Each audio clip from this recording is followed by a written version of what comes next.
Are you serious? You're struggling with money because you chose to be a housewife, right?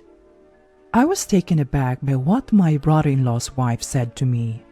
I had suspected for a while that she didn't like me, but I never imagined she thought we were financially struggling. I knew there was some misunderstanding, but I never expected this shocking revelation. I had no idea at the time. My name is Emily, a 34-year-old housewife. My husband John and I are raising our 3-year-old daughter, Sarah, in a house we inherited from my parents. They moved to a nice condo nearby, so we don't have to worry about rent or other expenses. Life is financially comfortable for us. The only issue is my brother-in-law, Kevin. He lives nearby and often drops by, usually drunk, wanting to take John out for drinks, which annoys me. He's not satisfied drinking alone after happy hours with co-workers and friends, but I wish he wouldn't drag John into it. Kevin loves to drink, and when he's not at happy hour, he drinks at home, much to his wife Jennifer's dismay. Jennifer is not very sociable. She avoids eye contact and keeps her distance at family gatherings. It would be nice if someone like my mother-in-law could mediate, but she passed away 3 years ago. And my father-in-law, Daniel, is not the type to take charge. The other relatives don't want to step up because Daniel is the eldest, so his sister Elizabeth usually takes charge. Elizabeth is proudly single and was once considered the odd one out in the family. I admire her and follow her lead at family gatherings. Jennifer seems to trust Elizabeth a bit, as she relaxes around her and listens to her advice. But when I asked Jennifer, "Could you help me out here? Are you free?" she coldly replied, "I'm busy," making me feel disliked. Then one night, Kevin showed up drunk and started making noise through the doorbell, calling for John to come out and drink. I reluctantly let him in, reminding him to be quiet because Sarah was sleeping. In the past, his noise woke Sarah up, and I had to kick both him and John out. Since then, they've been quiet when drinking at home. So I joined them in the living room after confirming Sarah was asleep. That night, Kevin was bragging about Jennifer. She is reserved but listens to me. She's a good daughter-in-law. Curious about why Jennifer was cold to me, I asked Kevin, "Does Jennifer not like me? Did she say I did something?" No, she hasn't said anything. Oh, Jennifer has narrow eyes. You know, she said people sometimes mistake her for glaring. Maybe that's it. Kevin had a point. Jennifer does have narrow, feline-like eyes that make her look beautiful, but I felt it wasn't just her facial expression that made me think she didn't like me. I wanted to say that, but considering Kevin might tell Jennifer, I thought it best not to press the issue. "Maybe I misunderstood. Sorry about that, Kevin." Kevin grinned. No worries. Jennifer often gets misunderstood like that, so I feel like I have to protect her. Maybe it's better to think it was a misunderstanding. You can't get along with everyone, and sometimes even close relatives don't click. I decided not to worry about Jennifer. But then, on the next holiday, John and Kevin planned to go to a movie, and Jennifer and I were to join them.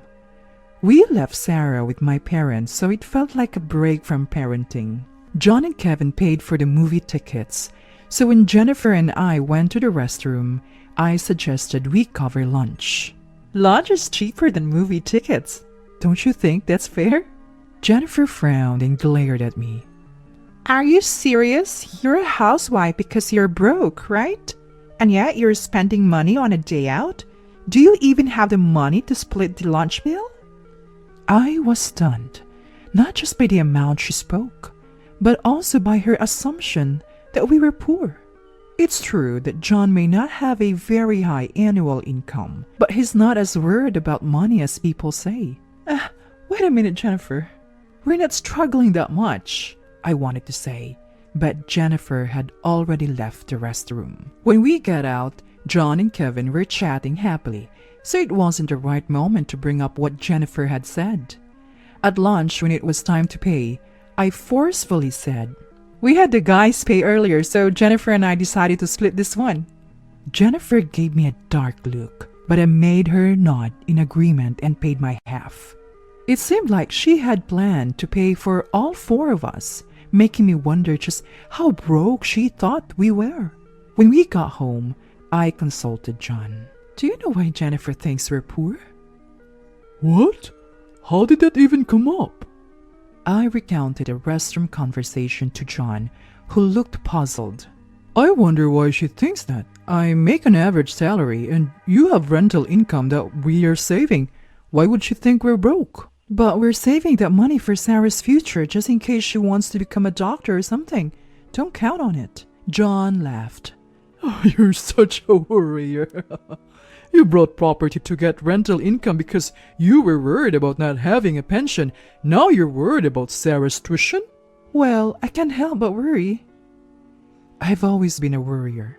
I remember showing up an hour early for a job interview only to get scolded by the interviewer.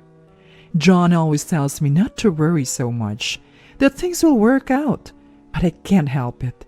It's just how I am. The reason I can be a stay-at-home mom without financial worries now is because I worked hard when I was young. I doubt this part of me will ever change. That's why I get anxious about my relationship with Jennifer. What if our relationship strains the bond between John and his brother Kevin? Just the thought makes me uneasy. I've been hoping to clear up any misunderstandings the next time I see Jennifer without making her angry. Then a few days later in the evening, as Sarah was watching a kids' show, I decided to start making dinner. Suddenly, the doorbell rang. I checked the monitor and saw Jennifer. I was surprised. Kevin visits often, but Jennifer had never come by herself before. "Jennifer, I'll open the door now."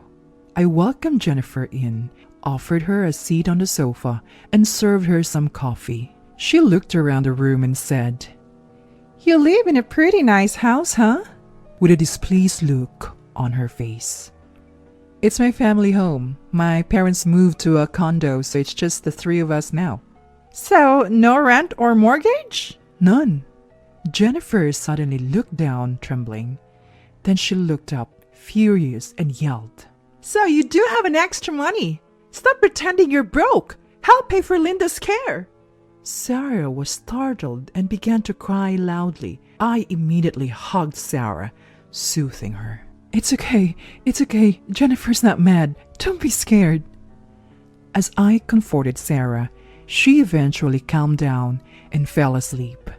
Jennifer also seemed to feel bad, lowering her shoulders and apologizing. Maybe she's not a bad person at heart. She mentioned something about Linda's care expenses, so she must be misunderstanding something. I told her, "Jennifer, I'd like to discuss this in detail. Can you wait here while I put Sarah to bed?" After putting Sarah to sleep, I returned to the living room.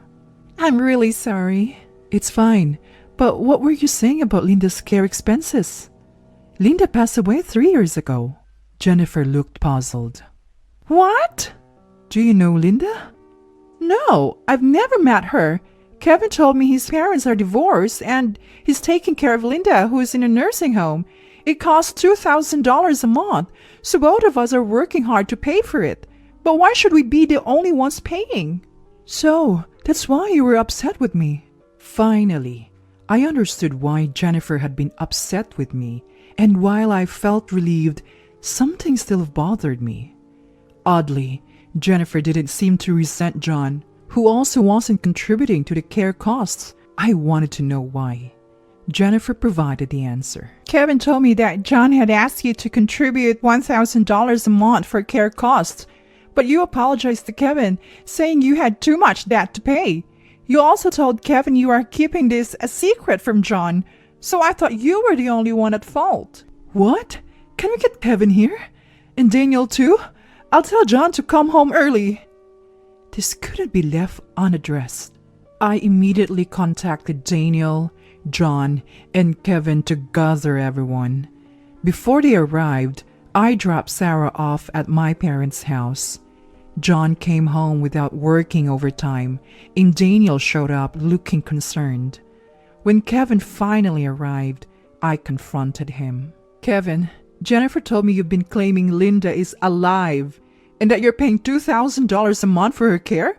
Where is that money going? Kevin turned pale and started sweating, visibly shaken.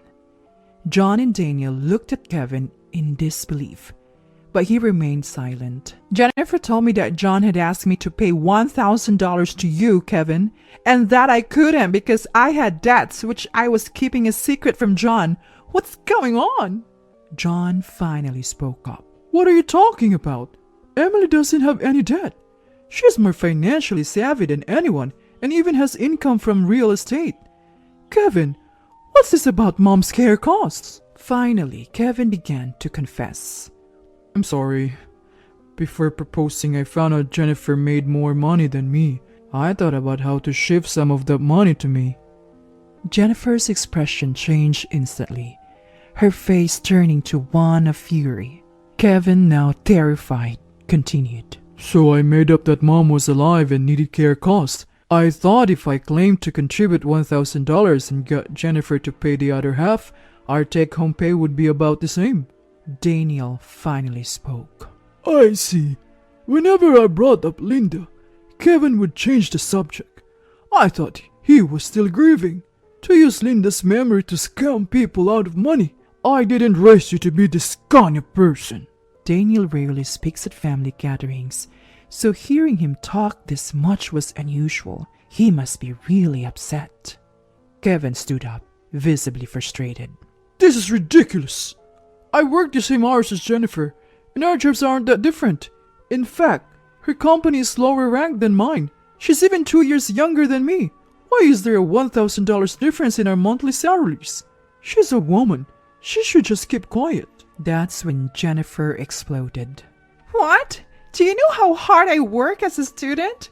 I was top of my class and student council president since middle school.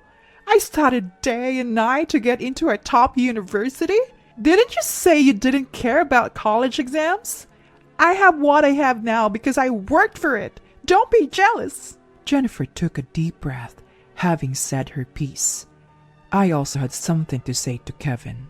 Using a non-existent care cost for Linda, who isn't even alive? What kind of person does that? Didn't you think this would come out eventually? Kevin was at a loss for words, so I turned my attention to Jennifer. Don't you think something was off, Jennifer? Neither John nor Kevin ever talked about Linda or visited her in a nursing home. Your anger is justified. Kevin did something unforgivable. But I wish you'd question things instead of taking his words against me. Jennifer apologized. You're right, Emily. I'm really sorry for the inconvenience. It's okay. You're a victim too. I hope we can get along better from now on. I smiled and Jennifer returned it, seeming relieved. Then Daniel spoke, his eyes sternly fixed on Kevin. Kevin, what you did is unforgivable. It's fraud. A criminal act. Sadly, marital income is shared property, so we can't legally punish you. Kevin looked oddly relieved, but Daniel wasn't done. As your father, I'll impose the punishment. First, return all the money you took from Jennifer. Then, meet all her requests as much as possible. Jennifer, if he refuses, tell me. Kevin turned pale again, casting a pleading look at Jennifer. Jennifer thanked Daniel and then glared at Kevin. I'll think about what to do. Be prepared. Kevin was tearfully apologizing to Jennifer. Maybe he realized the path his life was taking. Later, I heard Kevin had to borrow money to pay Jennifer back, even after emptying his savings. The money he'd taken was mostly spent on drinking. Jennifer filed for divorce, leaving Kevin financially ruined and even canceling the lease on their apartment. Kevin sought help from John, who couldn't defend him this time and turned his back on him. Then he turned to Daniel, who advised him to go to Elizabeth. Elizabeth, living alone in a modest apartment, moved to a place they should share. But she took over managing his salary, banned happy hours and drinking, and warned him she'd kick him out if he broke the rules. Kevin now obediently does household chores as told. Since then, peace has returned to our lives. It's really quiet without Kevin around. John seems a bit lonely, but when Sarah talks to him, he looks happy. I hope he'll dote on Sarah as much as he would have on Kevin. As for me, I've reconciled with Jennifer, and we occasionally go out together. We surprisingly have a lot in common and enjoy our time. I want to cherish these peaceful days from now on.